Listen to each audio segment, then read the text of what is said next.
My husband vanished without a word for 3 days, and I thought something terrible had happened to him. Then a private investigator sent me 23 photos of him with his ex at a hotel. My name is Claire Bennett. I'm 36 years old, and this started with 3 days when I genuinely thought my husband might be dead. By the time he finally came home, I already had divorce papers waiting for him. Monday morning began so normally that I've replayed it dozens of times, searching for something I should have noticed. Ethan was 34, and that morning he was standing in our kitchen drinking coffee and scrolling through his phone like he'd done hundreds of times before. We'd been married for 6 years, and I would have described our marriage as good, even if it wasn't perfect. We argued about dishes and work, and I teased him about his ability to walk past a full laundry basket for 3 days without noticing it. Nothing felt seriously wrong. We'd even started talking about having a baby. That morning, Ethan kissed me before leaving. "I'll grab groceries on the way home. Don't forget coffee." He smiled. "You remind me every time." Then he walked out. That was the last thing he said to me for almost 3 days. By 7 that evening, dinner was cold and Ethan still wasn't home. My first 2 calls went straight to voicemail, but I assumed he'd been held up at work or his phone had died. At 8, I finally called his office and learned he'd left around 5:30. That was when I started to worry. His best friend and older sister hadn't heard from him either, and his mother immediately asked whether I'd called hospitals. "What do you mean you don't know where he is? He left work and never came home." "Have you called hospitals?" By midnight, I'd called every hospital I could think of, but nobody had admitted anyone matching Ethan's description. I barely slept that night. Tuesday morning, I filed a missing person report. The officers initially took it seriously.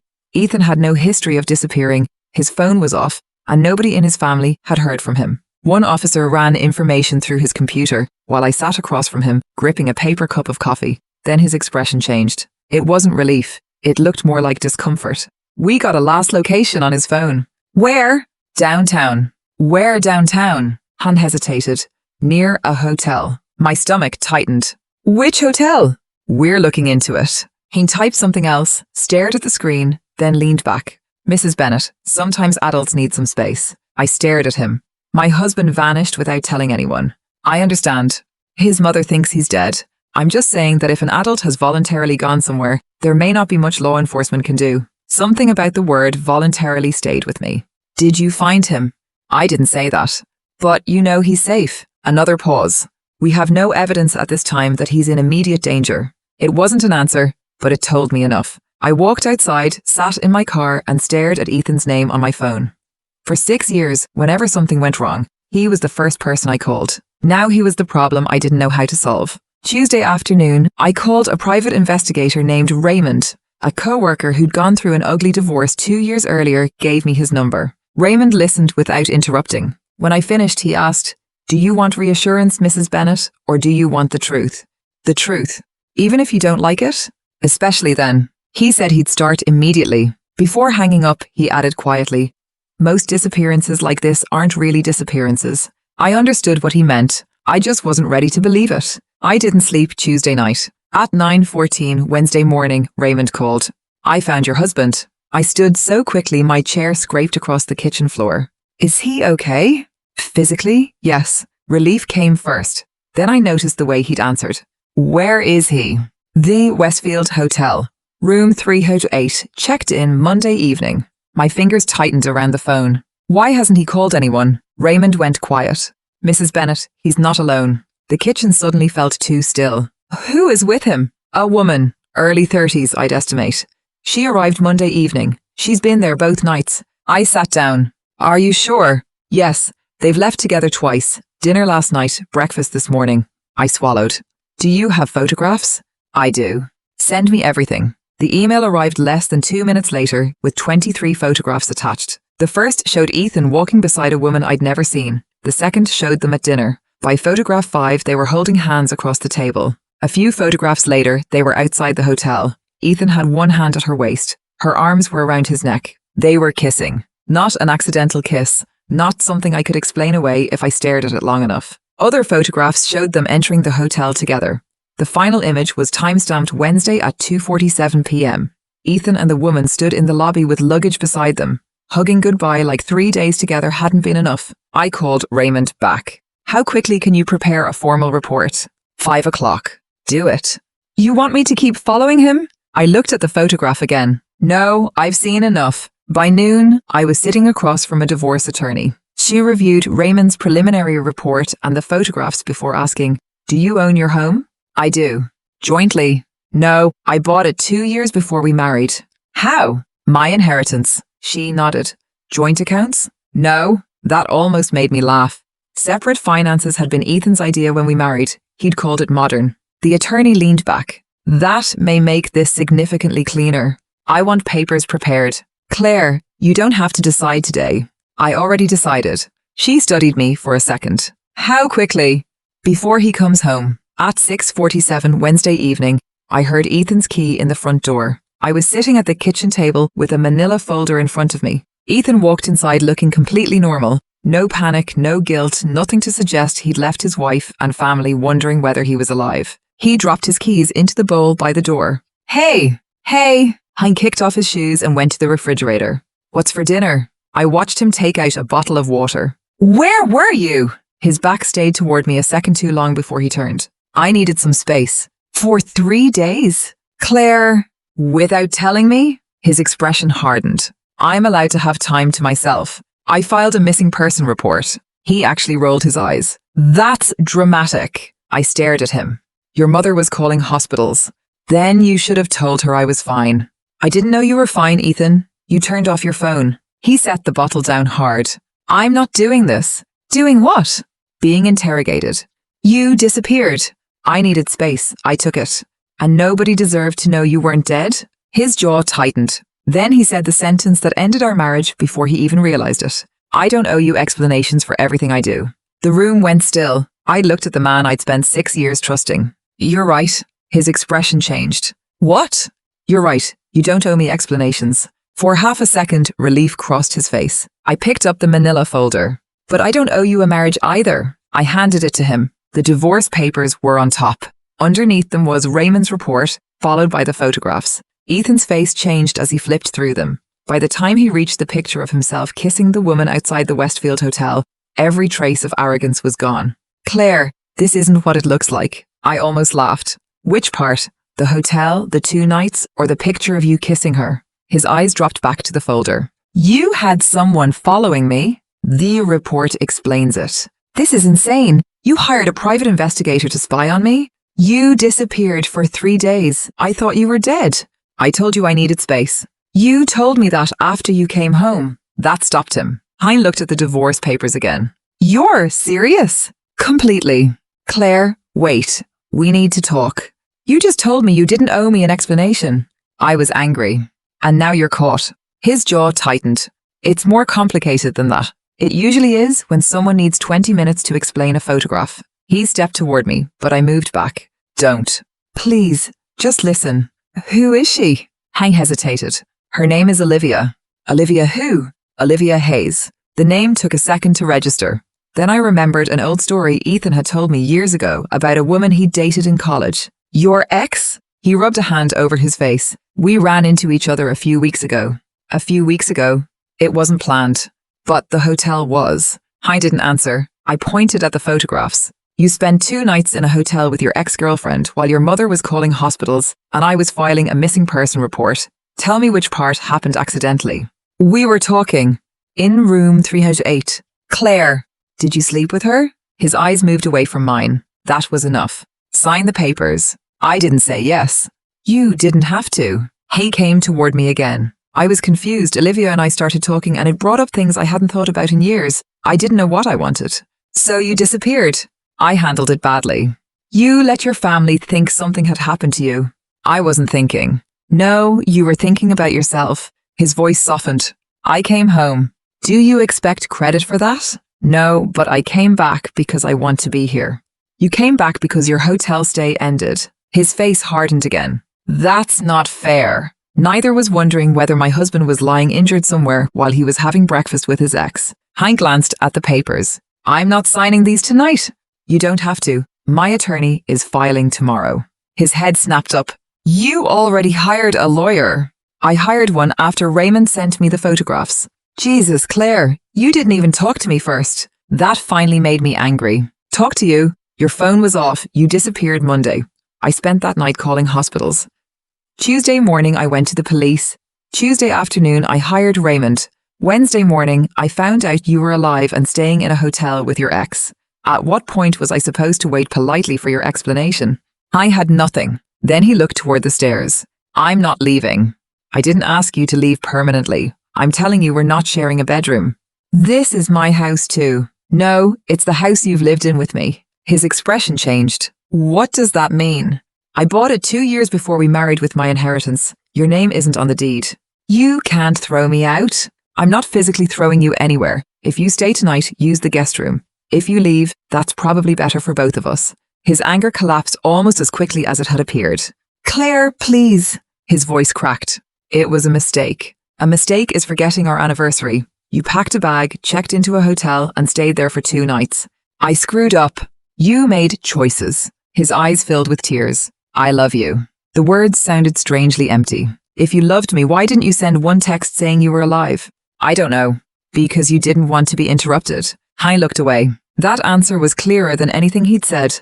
I was confused about us. And now? I know I want my marriage. I shook my head. You don't get to put it down for 3 days and pick it back up when you're done. That's not what happened. Then what happened? He opened his mouth and stopped. I waited. Nothing came. I put the photographs back in the folder. What do you want me to do? He asked. Tonight, leave me alone. Tomorrow, talk to your lawyer. His expression turned desperate. You're really ending 6 years over this? No, you ended 6 years when you checked into that hotel. I'm just doing the paperwork. I went upstairs and locked the bedroom door. For nearly an hour, I could hear him downstairs, pacing and crying. At one point, he was talking quietly on the phone, but I couldn't make out the words. Around 10, the front door slammed. I looked through the bedroom window and watched his car disappear down the street. A minute later, my phone buzzed. Please don't do this. I love you. I was stupid. I'll do anything. I read it once, blocked his number, and forwarded a screenshot to my attorney. Thursday morning, she filed the divorce petition. I thought the separation would be ugly, but straightforward. I was wrong. Friday morning, a process server handed me a stack of papers. Ethan had filed for a restraining order. According to his petition, I'd become threatening and volatile after ambushing him with false accusations. He claimed hiring Raymond amounted to obsessive stalking and said he feared for his safety. I called my attorney before I'd finished the second page. Tell me, this is a joke. It isn't.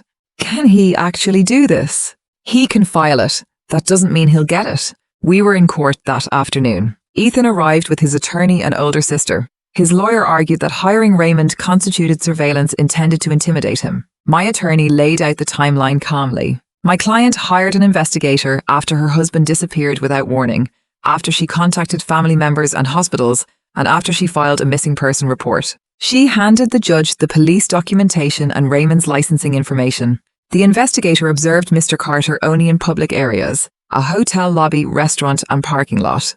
There was no trespassing, illegal tracking, or surveillance inside the hotel room. The judge reviewed several photographs before looking at Ethan.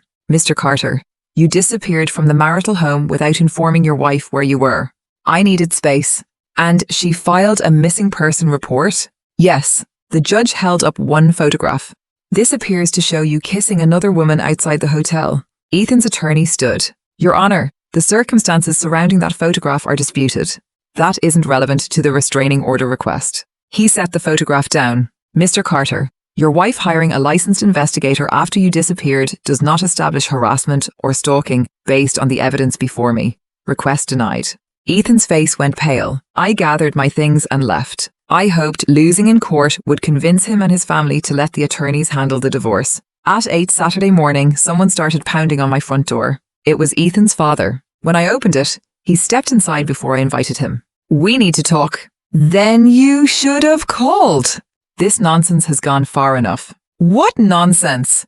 Destroying your marriage over a misunderstanding. I stared at him. Ethan spent 3 days away with his ex-girlfriend. I was going through something. So was I. I thought he was missing. You're his wife. You're supposed to work through things. I pulled up one of Raymond's photographs on my phone. Does this look like something I need to work through? He barely glanced at the image of Ethan kissing Olivia. That's a kiss. A kiss outside the hotel where they stayed in the same room for 2 nights. You don't know what happened inside. I know enough. His tone softened. Claire, he made a mistake. He's devastated.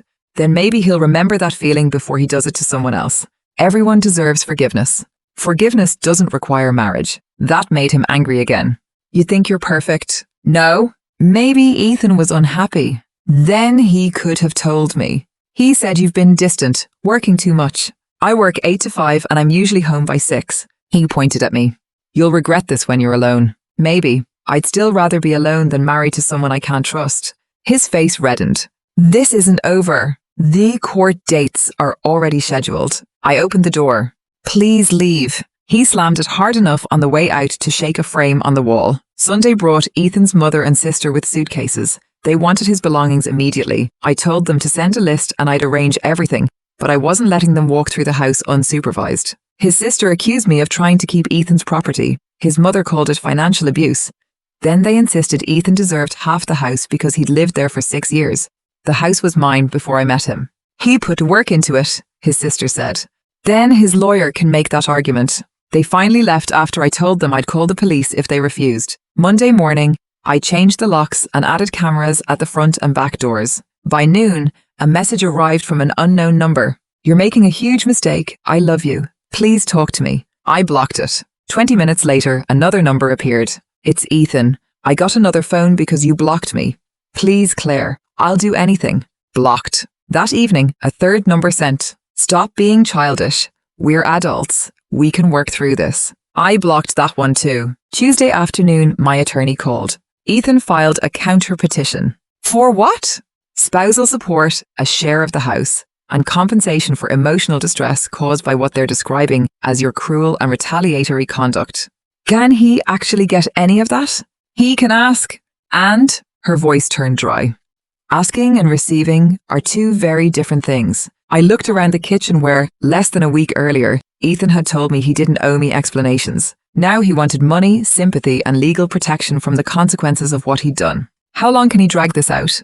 A few weeks, maybe longer if they keep filing motions. I've got time. Over the next 3 weeks, Ethan stopped trying to save our marriage and started trying to make the divorce painful. The first sign was his grey sedan parked across from my office. A security guard stopped me one afternoon. Claire, do you know the man sitting out there? I recognized Ethan immediately. That's my husband. We're divorcing. He's been there since before lunch.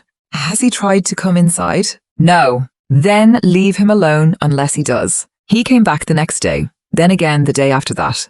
He never approached me. He just sat there long enough for me to know he was watching. Then he started appearing when I went to lunch. The first time, I thought it might be coincidence. By the third, it wasn't. My attorney sent his lawyer a cease and desist letter documenting the behavior. His attorney responded that Ethan had the right to occupy public places and denied he was following me. Technically, his lawyer was right about the public space argument, but that didn't make Ethan sitting outside my office any less unsettling. When that failed to get a reaction, Ethan called my boss. I found out when my supervisor asked me into his office. Your husband called this morning. My stomach tightened. What did he say? He said he's concerned about your mental state, claimed you've been acting erratically, and that your judgment has become unreliable. I'm sorry. You don't need to apologize. I know you're going through a divorce. Apparently, Ethan had called several more times after my boss ended the first conversation. Then he called HR. That version was worse. Ethan claimed I'd stolen money from him during our marriage and suggested the company check whether I might be stealing from them too. There was no evidence because none of it had happened, but accusations involving theft and embezzlement had to be documented. I brought my attorney to the HR meeting. We showed the divorce filing, the denied restraining order request, the cease and desist letter, and enough of Raymond's report to explain the situation. The HR director listened quietly. Claire, I'm sorry you're dealing with this. These are unsupported allegations from an estranged spouse. We'll document them as part of a contentious divorce. If he keeps contacting the company, we'll involve our legal department. My job wasn't in danger, but I still left the meeting humiliated. Until then, Ethan's betrayal had belonged to my house, my lawyer, and a courtroom. Now my boss knew. HR knew. People at work had noticed his car. The company warning stopped his calls there, so he called my mother. She phoned me immediately afterward.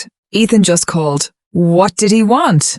Apparently, you're having some kind of breakdown. Despite everything, I laughed. That's his new story. He said you invented the affair because you're unstable. You want the pictures? No, I want him to stop calling me. My mother had never been especially close to Ethan. What did you tell him? That if he cheated on my daughter, That's between him, you, and your divorce lawyers.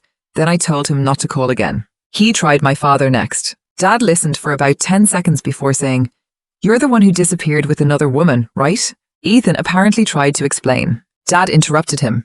"Then lose this number." By the third week, Ethan and his attorney moved on to my finances. They filed an emergency motion claiming I might be hiding marital assets and demanded access to accounts I'd opened years before I met him. Their reasoning was that, because I could afford Raymond and a good divorce attorney, I must have money Ethan didn't know about. My lawyer read the filing and gave me a tired smile. They're fishing. The hearing was 2 days later. Ethan's attorney argued that my ability to pay legal and investigative expenses suggested undisclosed marital funds. My attorney placed bank statements before the judge. My client paid both from a personal savings account established before the marriage. It has never been jointly titled, and Mr. Carter has never contributed to it. The judge reviewed the statements. "Counselor, do you have evidence Mrs. Bennett concealed marital funds? We believe additional discovery may reveal..."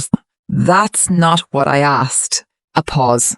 "No direct evidence at this time, Your Honour." "Then you're asking the court to authorise a fishing expedition because Mrs. Bennett could afford counsel." Motion denied. "If you bring this issue back, bring evidence." Outside the courtroom, Ethan finally looked at me. There was no apology in his face, only anger. That was when I stopped believing any of this was about repairing our marriage.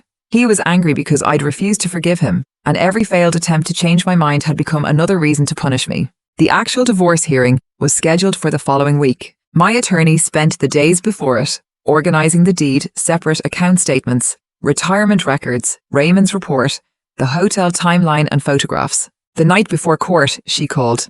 "They're going to make this emotional." I figured. Ethan's side is weeks on the house and most of the financial claims. They'll probably frame you as vindictive and call what he did one mistake. He disappeared for 3 days. I know, so will the judge. Don't react, let me answer them. The next morning, Ethan was already in court when I arrived. He wore a dark suit, looked thinner, and had red eyes. His older sister sat behind him. When the hearing began, his attorney stood. "Your Honour, my client is devastated by the collapse of his marriage. He acknowledges that he handled a difficult period poorly, but Mrs. Bennett's response has been extraordinarily punitive." My attorney objected. "Characterization. Sustained. Stick to facts." Ethan's attorney adjusted his papers. My client reconnected with an old friend during a period when he was feeling neglected in his marriage. He needed time away to think and stayed at a hotel. I almost laughed at the wording. Olivia, his ex-girlfriend, had somehow become an old friend. His attorney continued. Mrs. Bennett responded by hiring a private investigator, immediately pursuing divorce and cutting my client off from the marital home. My attorney stood. "The residence is Mrs. Bennett's premarital property. Mr. Carter voluntarily left after being confronted with evidence of the affair." The judge looked toward Ethan's attorney. "Let's address the alleged affair directly." His lawyer cleared his throat. "My client disputes that an affair occurred. He admits he spent time with Ms. Hayes, but the photographs do not establish sexual contact." My attorney opened Raymond's report. She presented the photographs showing Ethan and Olivia kissing outside the hotel, entering the room Monday evening, leaving Tuesday morning, returning later that day, and leaving for breakfast Wednesday. The judge looked at Ethan. "Mr. Carter, did you stay in the same hotel room as Ms. Hayes?" His attorney started to answer. The judge raised a hand. "I asked Mr. Carter." Ethan finally looked up. "Yes." "For 2 nights?" "Yes." "And Mrs. Hayes is a former romantic partner?" Another pause. "Yes." His attorney tried again. "Your Honour, sharing a hotel room does not automatically establish..." "Counselor, we have 2 adults with a prior romantic relationship sharing a hotel room for multiple nights, along with photographic evidence of physical affection. You may argue the legal weight of that evidence. You do not need to argue that the situation is something other than what it plainly appears to be." Ethan's lawyer sat down. Then came the house. His attorney argued that Ethan had lived there for 6 years, contributed to the household, and should receive half the accumulated equity. My attorney handed over the deed. The property was purchased by Mrs. Bennett 2 years before the marriage using inherited funds. Title has remained solely in her name, and the parties deliberately maintained separate finances. The judge reviewed the documents. Ethan's attorney tried to turn that into an argument for financial imbalance, which led directly to their next demand. $3,000 a month in spousal support for 5 years. Ethan worked full-time, had his own salary and retirement account, and had never left his career to support mine. My attorney said, "We are not arguing against reasonable transitional support. We are arguing against turning the end of this marriage into a 5-year financial obligation for my client. The retirement claim went nowhere because we'd always kept those accounts separate. Ethan was allowed to keep the car we jointly owned, but he also had to assume the remaining $8,000 loan. His attorney objected, but the judge saw no reason I should continue paying for a vehicle Ethan would exclusively possess. The judge took a recess before issuing his ruling. During the recess, Ethan's sister approached me in the hallway and asked if I really wanted him to walk away with nothing. I reminded her that he still had his job, savings, retirement account, and personal belongings. Before the conversation could turn into another argument, my attorney called me back inside. When court resumed, the judge confirmed that the house would remain mine and gave Ethan 30 days to collect his remaining belongings. Our retirement accounts and individual debts stayed separate, while Ethan kept his car and assumed the remaining loan. The only issue left was spousal support. Mr. Carter, the judge said, you are employed and capable of supporting yourself. However, given the length of the marriage and the transition to separate households, limited support is appropriate. I looked at the documents.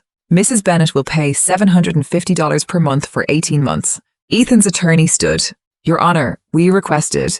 I know what you requested. He sat down. The judge continued. The court finds no basis for awarding Mr. Carter an interest in Mrs. Bennett's premarital residence or separate retirement assets. Then he looked directly at Ethan. The evidence shows that you voluntarily left the marital residence without telling your wife or family where you were, stayed in a hotel with a former romantic partner, and engaged in physical affection with that person. After your wife discovered this, you attempted to characterize her decision to hire a licensed investigator as abusive conduct. Nothing presented here supports that characterization. Ethan's face turned red. You are entitled to the protections of the law. You are not entitled to be protected from every consequence of your own choices. I didn't feel victorious. Mostly, I felt tired. Outside the courthouse, Ethan's mother caught up with me before I reached my car. Are you happy now? You've destroyed him. I didn't make Ethan disappear or spend 2 nights with Olivia. I was confused. So was I when I thought he might be dead. That finally stopped her. Her anger gave way to tears. We were a family. I know, but I can't fix something I didn't break. I got in my car and left. That night, an unknown number texted me. I hope you're happy. You've ruined my life. I have to stay with my parents because I can't afford the kind of apartment we had. Everyone thinks I'm a terrible person. You did this to me. Normally, I would have blocked it without responding. This time, I sent one message. You disappeared for 3 days and stayed at the Westfield Hotel with Olivia. You did this to yourself. Own it. Then I blocked the number. After that, the legal noise finally began to fade. Ethan stopped appearing outside my workplace, the calls to my family ended, and his attorney became more interested in finishing the divorce than filing new motions. I boxed Ethan's remaining belongings and arranged a time for collection. His father came with him, but neither of them entered the house. Everything was waiting in the garage. Ethan looked thinner. He stood beside his car for a while, staring toward the front door. I miss this place. I couldn't tell whether he meant the house or our life. Everything on the inventory is there. That's all you're going to say? What else is there? His father loaded another box into the trunk. Ethan lowered his voice.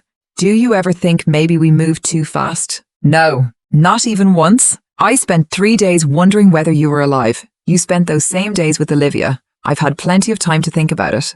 I told you it was complicated. And I stopped needing the explanation. I looked at the ground. I really did love you, Claire. That hurt more than I expected. I loved you too. His eyes lifted. That's why what you did mattered. His father closed the trunk. Ethan didn't argue again. 6 weeks after the hearing, my attorney called while I was at work. It's done. I leaned back in my chair. What is? The divorce. Final order was entered this morning. For nearly 3 months, my life had revolved around Ethan's disappearance and the divorce that followed. But now it was finally over. Congratulations feels like the wrong word, my attorney said. It probably is. Then I'll just say you're finished. That evening, I filed the final paperwork away. The house and finances were settled, and there was nothing left between Ethan and me that required another argument. I thought that meant I would never have to speak to him again. 2 weeks later, I turned a corner in Target carrying a package of paper towels and found him standing in front of me. We froze for a second. I gave him a small nod and walked past. Claire, wait! I kept going. Please, just 5 minutes. I stopped. Ethan stood a few feet behind me. He didn't look angry anymore, just worn down. I want to apologize properly. I don't need an apology. But I do. That sentence told me exactly why he was there. You need this for yourself. That's not what I meant. It is. You want to say you're sorry, have me tell you I understand, and walk away believing we ended on better terms. No, I just don't want you thinking I'm some horrible person. What I think about you shouldn't matter now. It matters to me. That's your problem, Ethan. I glanced around the aisle. Can we go somewhere private? No, we're divorced. There is nothing you need to say to me privately. His eyes were already red. I know I handled everything wrong. The hotel? Yes. The restraining order? I looked down. Yes. Calling my job, calling my parents and telling them I was unstable. I was angry. And accusing me of hiding money? I said everything. There was something almost absurd about him compressing 3 months of chaos into one word. Then you've apologized. Goodbye. I turned away. Wait. Something in his voice stopped me. When I looked back, he was staring at the floor. I lied. About what? Olivia. I waited. When I said we were just talking. You don't have to do this. Yes, I do. No, you want to. He looked at me. Fine, I want to. For once, I didn't help him find the words. I ran into Olivia about a month before the hotel. That was new. Where? At a restaurant downtown. She was there with friends. We talked for maybe 10 minutes. And then, she messaged me the next day. How did she have your number? We still followed each other online. They started talking regularly. He admitted they'd met twice before the hotel. Coffee the first time, drinks the second. Did you kiss her? He hesitated. After drinks, I stared at him. So the hotel wasn't the beginning? No. And you came home after kissing her? Yes. You slept beside me. His face tightened. Yes. For weeks, I'd believed Monday morning had been the moment my marriage split into before and after. Now I knew Ethan had already crossed the line and come home pretending nothing had changed. Why the hotel? Olivia was going through a breakup. She said she might leave town again. We started talking about college, about what might have happened if we'd stayed together. And you wanted to find out. I was confused. There it is again. I'm not using it as an excuse. You've used that word since the first night. I looked ashamed. Then call it selfish. I was selfish. Better. I thought I could go away for a couple of days, figure out what I wanted, then come home. You treated our marriage like something you could put on hold while you tested another relationship. I didn't argue, so I asked the question he'd avoided for 3 months. Did you sleep with her? His eyes closed briefly. Claire, you're the one who wanted this conversation. He looked at me, searching for another version of the truth. Then he stopped. Yes, there it was. No lawyer, no argument about separate beds, no claim that the photographs were circumstantial. Yes, I slept with her. Both nights? Yes. And Tuesday, while your mother was calling hospitals, his voice dropped. Yes. I thought hearing him admit it would give me anger or vindication. Instead, I felt almost nothing. Say something, he said. What do you want me to say? I don't know. I regret it every day. Okay. That's it? You admitted something 3 months after I already knew enough to divorce you. His voice cracked. I lost everything over 3 days. No, you lost our marriage because of choices you started making before those 3 days. He wiped his face. I know. The hotel wasn't the only reason we ended. You came home and acted like I was unreasonable for asking where you'd been. Then when I wouldn't forgive you, you tried to make me the problem. I was scared. So was I. I didn't call your employer and accuse you of crimes. I looked away. I hated you for having proof. That was probably the most truthful thing he'd said. Why? Because I couldn't control the story anymore. If there hadn't been photographs, I could have told you nothing happened. I could have said you misunderstood. I could have made it sound like you were overreacting. And you tried anyway. I know. That confession mattered more than I expected. Not because it changed the divorce, but because it confirmed that once the betrayal was exposed, Ethan had tried to escape the consequences by rewriting what happened. I really did love you, he said. I believe you. I looked surprised. You do? Yes. I also believe you were selfish enough to hurt someone you loved. His face crumpled. I don't know how to live with that. You learn. Therapy would probably be a better place to start than following your ex-wife around Target. A short laugh escaped him, then disappeared. Olivia and I aren't together. I didn't ask. She ended it about a week after you filed. That changed something. When Ethan came home telling me he wanted our marriage, Olivia hadn't rejected him yet. He'd been asking me to take him back while whatever was happening between them was still unresolved. Did she end it, or did you? I asked. She did. Why? She said the situation had become too much. I let that settle for a second. So when you came home asking me to save our marriage, things with Olivia weren't even over yet. Claire, that's not what I meant. I wanted to fix us. Maybe you did, but that doesn't change the timing. I didn't argue. I stepped around him and said I needed to finish shopping, but before I could walk away, he called my name. I still love you. Months earlier, those words would have broken me. Now they barely landed. I don't, I said. And I don't hate you either. His expression changed. Then what do you feel? Nothing I need to carry anymore. You're cold. No, I'm finished. Hun shook his head. I don't know how you can just switch it off. I didn't. You had 3 days at the Westfield Hotel. I had 3 months afterward. That finally silenced him. I thought about the sentence he'd thrown at me the night he came home, back when he still believed he could disappear for 3 days and decide afterward whether I deserved the truth. You told me you didn't owe me explanations, I said. You were right, and I don't owe you forgiveness. I left him standing in the aisle and walked away. A week later, his sister called from a number I didn't recognize. The moment she said she was calling about Ethan, I knew exactly where the conversation was going. He's not doing well, she said. He's lost weight, he's struggling at work, and he told me you saw each other. He should talk to a therapist. I needs closure. I got closure in court. That's not what I mean. You're really going to hold one mistake over him forever? I almost laughed. One mistake? I was unhappy. People do stupid things when they're unhappy. Then they deal with the consequences. Her tone sharpened. You could have been a better wife too. There it was again. Even after the hotel, the photographs, the hearings, and Ethan's own confession, someone still needed part of what he'd done to belong to me. I was a perfectly adequate wife, I said. Ethan was an unfaithful husband. You don't have to invent a failure on my side to make his choices easier to live with. You're unbelievable. And you need to stop doing emotional cleanup for him. He didn't ask me to call. Then stop volunteering. I hung up and blocked the number. After the divorce, I started changing the house, beginning with the bedroom. I replaced the bedding, moved the furniture, and packed away the things that still made the room feel like ours. The wedding photograph was the hardest. Ethan and I looked genuinely happy in it, and maybe we had been. I didn't need to pretend our entire marriage had been a lie just because of how it ended. I put the photograph in a box and carried it to the garage. Life outside the house gradually settled too. Ethan stopped appearing near my office. The calls to my boss ended, and HR had no reason to involve me anymore. One afternoon, my supervisor asked if everything was finally settled. When I said yes, he simply nodded and moved on to a project deadline.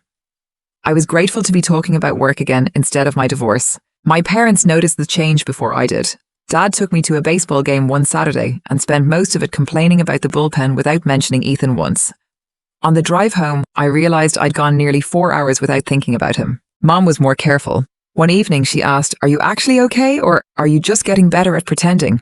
I think I'm okay, not every day, but I'm getting there. That's probably enough for now. She was right. I wasn't suddenly healed, but the fear was fading. I no longer checked the driveway whenever a car slowed outside, woke up expecting another legal email, or felt my stomach drop every time an unknown number appeared on my phone. Little by little, Ethan stopped occupying so much of my life. A few weeks after the divorce became final, I met Noah Foster at a bookstore. We started talking over the same novel and ended up having coffee next door. He was 38, easy to talk to, and most importantly, in no hurry to turn our first conversation into something more than it was. When I mentioned that I'd recently divorced, he simply asked, "How recent?" Recent enough that I'm not looking for anything complicated.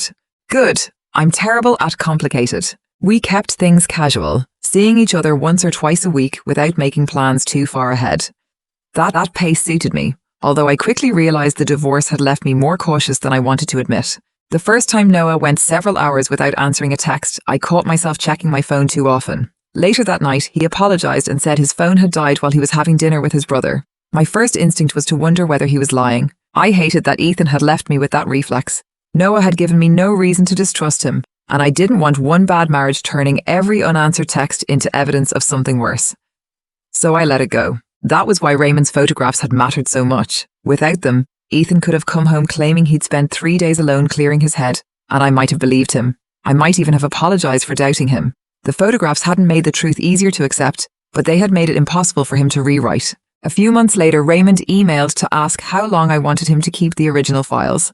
I called and told him the divorce was final, then thanked him for finding the truth before I'd had the chance to talk myself out of believing it. "That's usually the most valuable part," he said. I asked him to send whatever needed to be retained to my attorney and close the file. After that, there was nothing left from those 3 days that I needed to keep. One Sunday morning, I was drinking coffee in the same kitchen where Ethan had once kissed me goodbye and promised to pick up groceries on his way home. For months, I'd wondered whether I'd missed some warning that morning. By then, I no longer cared. I trusted my husband because he was my husband. What he chose to do with that trust belonged to him. The divorce papers were filed away. Ethan's family had stopped calling, and the house finally felt like mine again.